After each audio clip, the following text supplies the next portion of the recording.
침대에 오래 누워 있는데도 좀처럼 잠이 들지 못한 적 있나요? 불을 끄고 눈을 감았는데도 머리는 유난히 또렷한 상태인 적은요?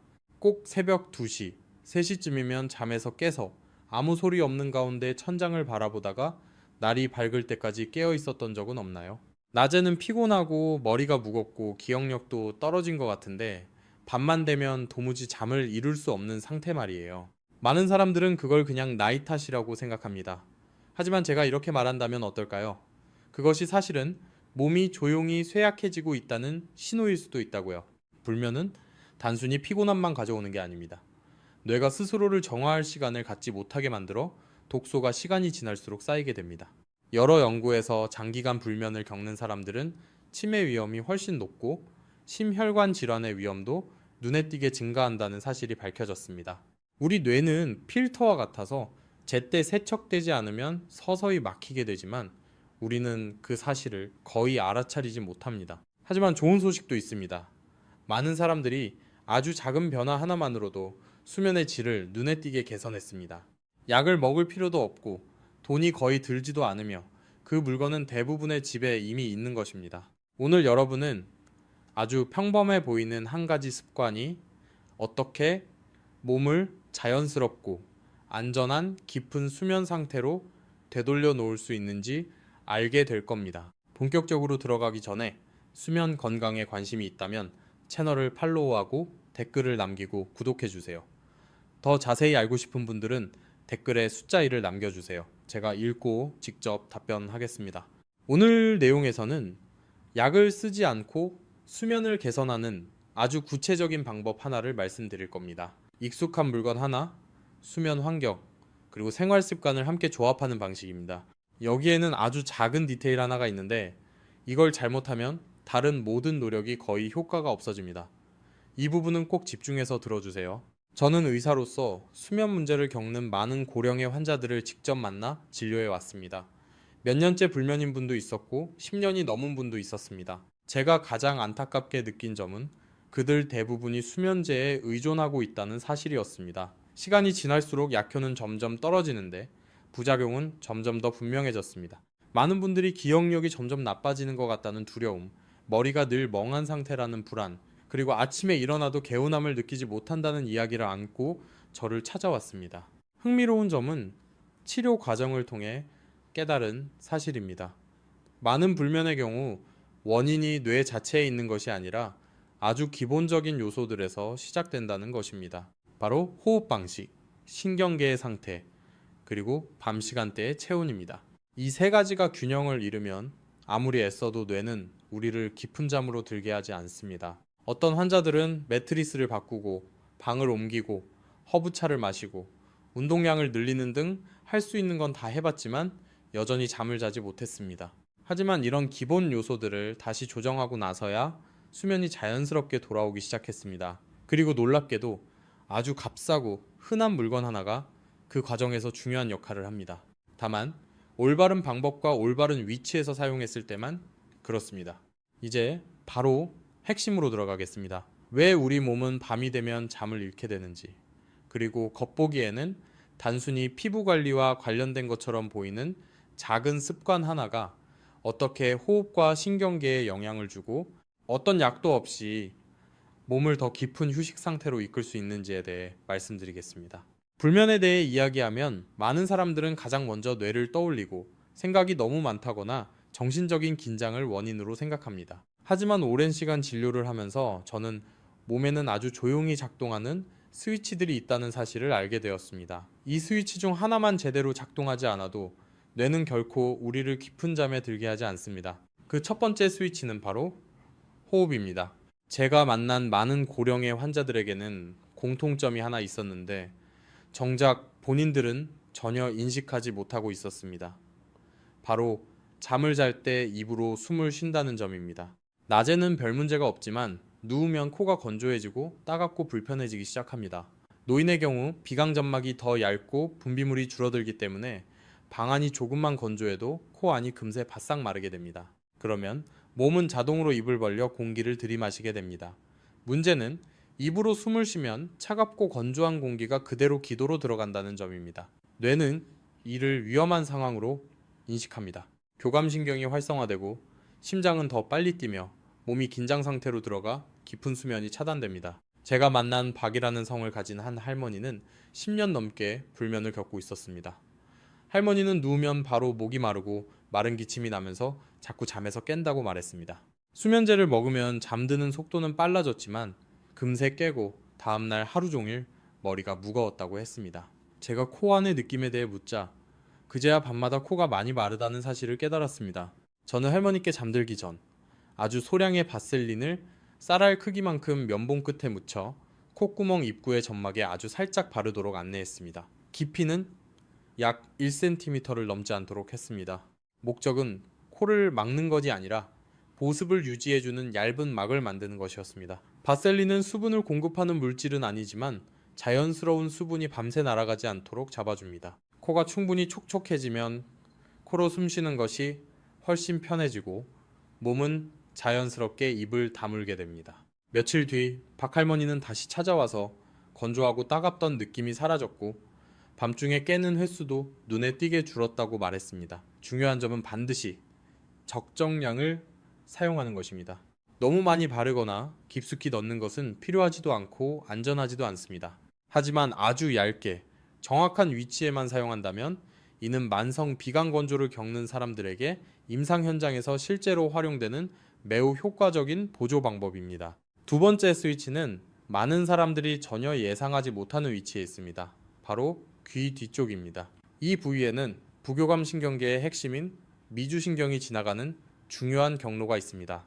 부교감 신경이 잘 작동하면 몸은 휴식 상태로 들어가고 심박수는 느려지며 호흡은 깊어지고 뇌는 이완 상태의 뇌파로 전환됩니다. 반대로 우리가 불안하고 긴장할 때는 이 부위가 딱딱하고 차가우며 혈액순환이 잘 되지 않습니다.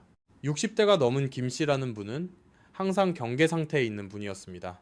그는 누우면 바로 생각이 꼬리에 꼬리를 물고 이어지고 가슴 안에서 심장 뛰는 소리가 또렷이 느껴진다고 했습니다. 저는 매일 밤 잠자리에 들기 전 손가락 끝에 바셀린을 아주 조금 덜어 귀 뒤쪽에 움푹 들어간 부분과 귓불 주변에 바르고 손가락으로 원을 그리듯 부드럽게 2분 정도 눌러 마사지하도록 안내했습니다. 여기서 바셀린은 약이 아니라 손이 피부 위에서 부드럽게 움직이도록 도와 마사지가 깊고 고르게 이루어지게 하는 역할을 합니다. 이 부위가 따뜻해지고 이완되면 미주신경은 안전하다는 신호를 받고 신경계 전체가 서서히 진정되기 시작합니다. 김 씨는 몇 분간의 마사지 후 호흡이 자연스럽게 느려지고 어깨와 목의 긴장이 풀리며 잠들기 전에 불안감이 확연히 줄어든다고 말했습니다. 어떤 사람들은 라벤더처럼 향이 부드러운 에센셜 오일을 한 방울만 바셀린에 섞어 사용하면 이완 효과를 더 느낄 수 있지만 이는 필수는 아닙니다. 세 번째 스위치는 체온과 관련되어 있으며 특히 발과 발 뒤꿈치가 중요합니다. 아주 오래된 원칙이지만 여전히 정확한 사실이 하나 있습니다. 몸이 잠들 준비를 할 때는 중심 체온이 살짝 내려가야 하고 대신 손과 발은 따뜻해져 열을 방출해야 합니다. 발이 차가우면 뇌는 아직 깊이 잠들기엔 환경이 안전하지 않다고 판단합니다. 많은 고령자들이 사계절 내내 발이 차가운데 특히 밤에 더 심해집니다. 발 뒤꿈치가 건조하고 갈라지거나 만지면 약간의 통증이 느껴지는 경우도 있는데 이런 자극만으로도 수면은 쉽게 깨질 수 있습니다. 이 씨라는 한 할머니는 누우면 이유 없이 불편해서 계속 몸을 뒤척이게 된다고 말했습니다.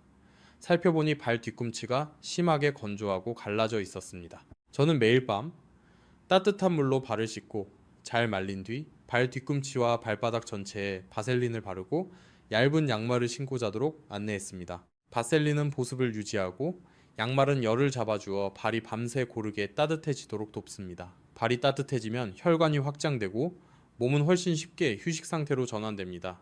약 일주일 뒤 이 할머니는 발의 불편함이 사라졌고 더 이상 계속 뒤척이지 않게 되었으며 잠이 훨씬 자연스럽게 찾아온다고 말했습니다. 저는 이럴 때 환자들에게 이렇게 이야기하곤 합니다. 바셀린은 기적의 물질은 아니지만 올바른 부위에 사용하면 몸이 원래 가지고 있던 수면의 생리적 메커니즘을 다시 스스로 작동하게 돕는다고 말입니다. 이 세 부위, 즉 코, 귀, 뒤, 발 뒤꿈치는 서로 전혀 관련 없어 보이지만 실제로는 호흡, 신경계, 체온이라는 세 가지 핵심 요소에 동시에 작용합니다. 이 세 가지가 함께 조절될 때에야 비로소 뇌는 이제 진짜 쉬어도 된다는 신호를 받게 됩니다. 이것이 바로 이 기초가 없으면 어떤 다른 방법도 일시적인 효과에 그칠 수밖에 없는 이유입니다. 수면의 세 가지 기본 스위치가 조절되고 나면 많은 사람들이 실제로 잠을 더 잘 자기 시작합니다. 하지만 현실에서는 여전히 효과가 오래 지속되지 않는 경우들도 있습니다. 그 이유는 바셀린을 바르는 방법에 있는 것이 아니라 수면을 둘러싼 환경과 생체 리듬에 있습니다. 잠은 단지 밤 몇 시간 동안만 일어나는 일이 아니라 훨씬 이전부터, 심지어 아침부터 준비되기 시작합니다. 제가 환자들에게 항상 가장 먼저 묻는 것은 침실이 건조한지 여부입니다. 특히 난방기나 에어컨을 사용하는 계절에는 우리가 인식하지 못하는 사이에 실내 습도가 매우 낮아질 수 있습니다.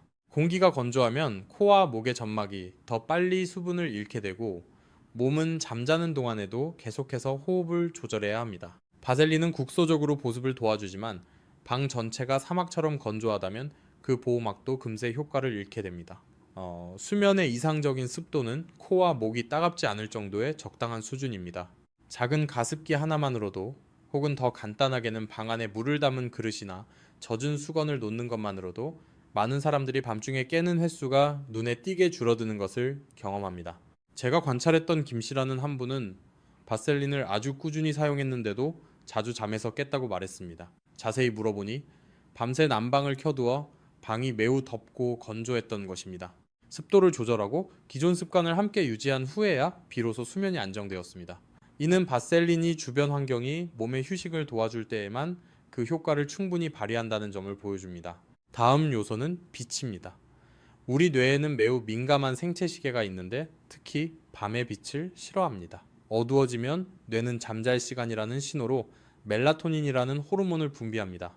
하지만 부적절한 시간에 아주 작은 빛 하나만 있어도 이 과정을 쉽게 방해받습니다. 많은 고령자들이 침대에 누워 휴대폰을 보거나 어둠이 무서워서 너무 밝은 수면등을 켜두는 습관이 있습니다. 화면에서 나오는 블루라이트는 뇌로 하여금 아직 낮이라고 착각하게 만듭니다. 그 결과 멜라토닌 분비가 억제되고 몸이 아무리 피곤해도 깊이 잠들기 어려워집니다. 저는 환자들에게 잠들기 최소 1시간 전에는 밝은 화면을 멀리하라고 권합니다.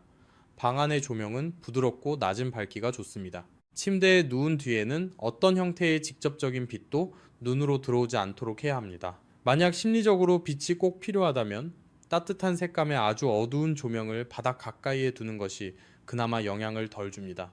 방이 충분히 어두워져야 뇌는 비로소 휴식 모드로 전환할 준비가 되었다라고 인식하고 다른 보조적인 방법들도 효과를 낼 수 있습니다. 생체 리듬은 밤뿐 아니라 낮의 생활에도 크게 영향을 받습니다.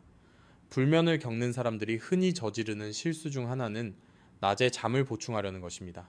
낮잠을 너무 오래 자거나 여기저기 나눠 자면 저녁에 필요한 자연스러운 수면 압력이 사라집니다. 저는 낮잠이 필요하다면 아주 짧게 제한하고 낮 동안의 수면이 과도하게 길어지지 않도록 강조합니다. 하루 동안 쌓이는 수면 압력은 밤에 깊은 잠을 자게 해주는 중요한 연료입니다.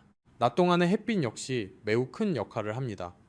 눈이 자연광에 노출되면 뇌는 기분을 안정시키는 신경 전달 물질인 세로토닌을 만들어냅니다.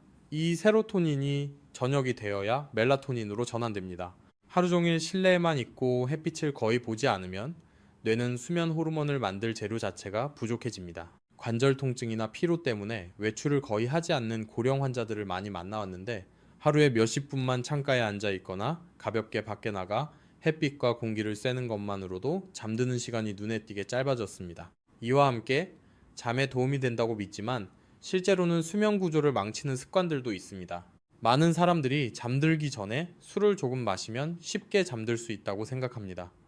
실제로 술은 졸음을 빠르게 유도할 수는 있지만 그 수면은 매우 얕고 쉽게 깨집니다. 술은 밤중 각성을 유발하고 화장실을 자주 가게 만들며 코골이나 수면 중 무호흡을 더 악화시킵니다. 다음날 아침에는 피로감과 머리가 무거운 느낌이 더 뚜렷해지는 경우가 많습니다. 카페인 역시 다시 살펴볼 필요가 있는 요소입니다.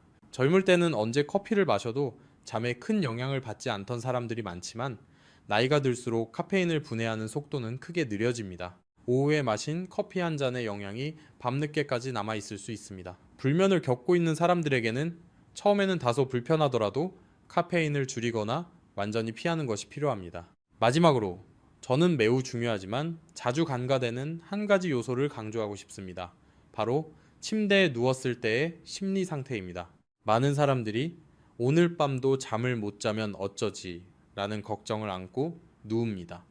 그 생각 자체가 긴장 상태의 신경계를 활성화시켜 잠을 더 멀어지게 만듭니다. 저는 환자들에게 눈을 감고 가만히 누워 있는 것 자체도 하나의 휴식이라고 생각하라고 말합니다. 잠들어야 한다는 압박이 사라질 때 수면은 오히려 더 부드럽게 찾아옵니다. 이 모든 요소들, 즉 습도, 빛, 낮의 습관, 잠들기 전의 심리 상태는 모두 수면을 위한 토대를 이룹니다. 바셀린은 그중 하나의 중요한 조각일 뿐이지만 적절한 환경 속에 놓였을 때 비로소 몸은 스스로 회복하려는 능력을 제대로 활용할 수 있게 됩니다. 생리적인 기초와 수면 환경이 점차 안정되면 많은 환자들이 저에게 익숙한 질문을 하기 시작합니다. 잠을 더 잘 자기 위해서 먹는 것도 신경 써야 하나요? 제 대답은 언제나 그렇다입니다. 하지만 올바르게 이해해야 합니다.